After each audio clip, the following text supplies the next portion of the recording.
தொகுதியோடு பங்கீடு கொடுத்து இதுவரைக்கும் எதுவும் பேசல. 60 சீட்டு நீங்க கேட்கற மாதிரி அது கேட்கற மாதிரி சொல்லியிருப்பாங்க. ஆனா இதுவரைக்கும் கேட்கல. இடி சிபிஐ எப்படி வந்து பழிவாங்க எடுத்தாங்களோ அதே போல இப்ப சென்சார் போர்டையும் பழிவாங்க மாதிரி எடுத்தாங்க பிஜேபி அரசு சொல்லி. இல்ல, நீங்க தவறா கேள்வி கேட்கறீங்க. இடி வந்து ஒரு இண்டிபெண்டன்ட் தனி அமைப்பு, அது ஒரு ஆணையம். இன்கம் டேக்ஸ் வருமான வரித்துறை ஒரு தனி ஆணையம். அவங்க வந்து எதற்காக போறாங்க என்னங்கிறது அவங்களுக்கு தான் அது தெரியும். இதுல வந்து பாரதிய ஜனதா கட்சி மத்திய அரசாங்கத்துக்கு எந்த விதமான தொடர்பும் கிடையாது. ஜனநாயகம் படம் வந்து உங்களுக்கு வந்து ஜனநாயகம் திரைப்படம் இல்லை அப்படின்றது வந்து அந்த ரசிகர்கள்ட்ட வந்து ஒரு கொந்தளிப்பு ஏற்படுத்தியிருந்தோம். அந்த கொந்தளிப்பு பாஜக நோக்கி திரும்பாதான் இல்ல, அதாவது இதுக்கும் பாரதிய ஜனதா கட்சிக்கும் உறுதியாக சொல்றேன், இந்த சென்சார் போர்டுக்கும் இந்த படம் திரைப்படக்கூடமோ என்னமோ எங்களுக்கு கடுகளும் அதில் கிடையாது. அதில் உள்ள சென்சார் போர்டு அமைப்புகள் அவங்க வந்து சில விதிமுறைகளை சொல்லியிருக்கிறாங்க. ராணுவத்தினுடைய நம்மளுடைய ராணுவத்தை மாறி இதெல்லாம் இருக்கக்கூடாது அப்படிங்கிறது சில அமைப்புகள் படத்தில் வந்து சில விதிகளை தான், சில காட்சிகளை காட்டலாம், சில காட்சிகளை காட்டக்கூடாது அப்படிங்கறதெல்லாம் இருக்குது. அது என்னங்கிறது படத்தை முழுசா பார்த்தா தான் தெரியும். படத்தை முழுசா பார்த்தவங்க சென்சார் போர்டில் உள்ளவங்க, அவங்க அதனுடைய அடிப்படையில் சில கருத்துக்களை சொல்லியிருக்காங்க. அது சரியா தவறாங்கிற விவாதத்துக்குள்ள நாங்க போகல. பாரதிய ஜனதா கட்சிக்கும் அதுக்கும் எந்த விதமான தொடர்பும் கிடையாது. கூட்டணி குறித்து அறிவிப்பு சொல்றாங்க. ஏற்கனவே உங்களுடைய பல்வேறு காலங்களில் பயணிச்சவங்க தேசிய ஜனநாயக கூட்டணியில் அவங்க இந்த கூட்டணி என்ன பண்ணணும்னு நினைக்கிறீங்களா? உங்களுடைய கோரிக்கை கூட்டணி வர வேண்டும் என்று நினைக்கிறோம். முடிவு அவங்களுடைய கையில் இருக்கு. பராசக்தி படத்துல சொல்லியிருக்காங்க. நான் படம் பார்க்கல, நீங்களும் படம் பார்க்கல. ட்ரெய்லர்ல வந்து போடுறது வந்து நம்ம உறுதியாக சொல்ல முடியாது. இருந்தாலும் இப்போ உள்ள காலகட்டங்களில் மக்கள் வந்து எல்லா மொழியும் படிக்கிறதுக்கு ஆர்வமாக தான் இருக்கிறாங்க.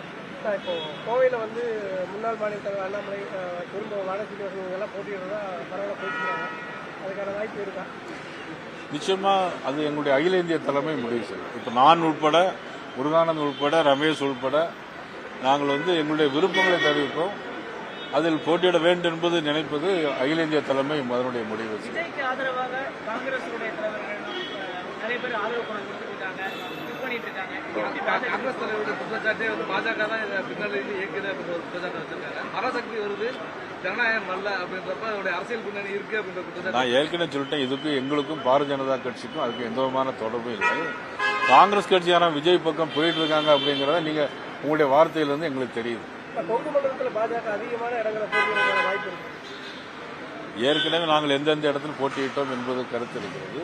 இனிமேல் அவங்களுடைய மதிப்புக்குரிய அண்ணா திராவிட முன்னேற்ற கழக பொதுச் செயலாளர் இபிஎஸ் அவர்களை கலந்து பேசி எதா இருந்தாலும் சுமூகமான முடிவு எட்டப்படும். எவ்வளவு சீட்டு கேட்கறீங்க?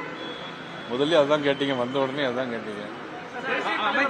அமைச்சரவையில் பங்கேற்கும் முதல்ல தேர்தல் தேதி அறிவிக்கட்டும். தேசிய ஜனநாயக கூட்டணியில வந்து அன்புமணி இடம்பெற்றாரு, ராமதாஸ் இடம்பெறுவாரா, அவர்கிட்ட பேச்சுவார்த்தை நடத்த வாய்ப்பு இருக்கு. அதாவது இது தமிழக தேசிய ஜனநாயக கூட்டணி பொறுத்தவரை அவருடைய தலைவர் அண்ணன் இபிஎஸ் அவர்கள் அதை பற்றி முடிவு. திமுக ஆட்சி நல்லா இருக்குன்னு சொல்லி இப்போ ராமதாஸ் இன்னைக்கு சொல்லியிருக்காரு. அதை பற்றி அதுல இருந்தே தெரியுது திமுக ஆட்சி எப்படிப்பட்ட ஆட்சி. 532 தேர்தல் வாக்குறுதிகளை கொடுத்தாங்க. அவ்வளவு பொய்யான வாக்குறுதிகள். ஒன்றும் இல்லை, ஜாக்டோஜியோ ஒரு சின்ன ஒரு கருத்து, ஜாக்டோஜியோக்கு ஒரு உறுதிமொழி கொடுத்துருக்காங்க. அவங்க என்ன சொன்னாங்க? ஓல்டு பென்ஷனை தரலாம் அப்படின்னா சொன்னாங்களா இல்லையா? தேர்தல் அறிக்கையில் சொன்னாங்களா இல்லையா? ஆட்சிக்கு வந்து 5 வருஷம் ஆச்சு. ஒரு ஆட்சியினுடைய ஆயுள் காலம் 5 வருஷம், அதுவும் முடிஞ்சு போச்சு. இப்போ கூப்பிட்டு பேச்சுவார்த்தை நடத்திருக்காங்க. என்ன பேச்சுவார்த்தை நடத்திருக்காங்க? ஜூன் மாசம் தருவோம் அப்படின்னு. ஜூன் மாசம் யார் ஆட்சியில் இருப்பாங்க? ஜூன் மாசம் யார் ஆட்சி? நிச்சயமா திமுக ஆட்சியில் இருக்காது.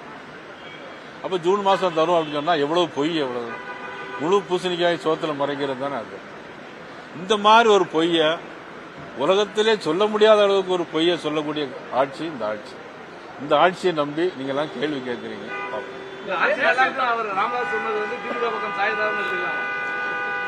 அது அவர்கிட்ட தான் கேட்கணும்.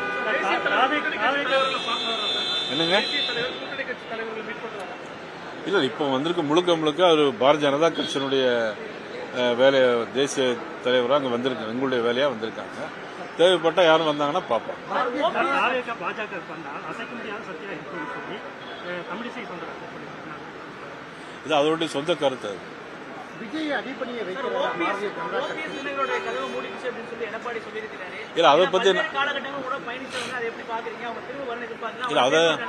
இல்ல அதாவது அதிமுக தலைவர் பொதுச் செயலாளர் அண்ணன் இபிஎஸ் அவர் கட்சியில யாரை சேர்க்கணும் சேர்க்க கூடாது என்பது அவர் தான் முடிவு செய்யும். டெல்லி தலைமைக்கும் இவங்கெல்லாம் ஒன்றா இணையணும்னு தான் ஆசையா இருந்துச்சு.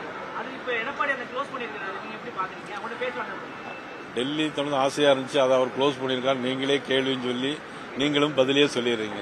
அமித்ஷா நேற்று டிடிவி சந்திச்சாங்களா? நேற்று இரவு சந்திச்சதா தகவல் இல்ல அதை பத்தி தெரியாது. நாங்க இங்க இருக்கிறோம். சந்திச்சாங்களா இல்லையான்னு தெரியாது. விஜயை அடிப்படையை வைக்கிறதா பாரதிய ஜனதா கட்சி? இல்ல பாரதிய ஜனதா கட்சி யாரையுமே அடிப்படை வைக்க வேண்டிய அவசியம் இல்லை. அந்த மாதிரி வேலையில ஈடுபடுவதும் நிச்சயமாக கிடையாது.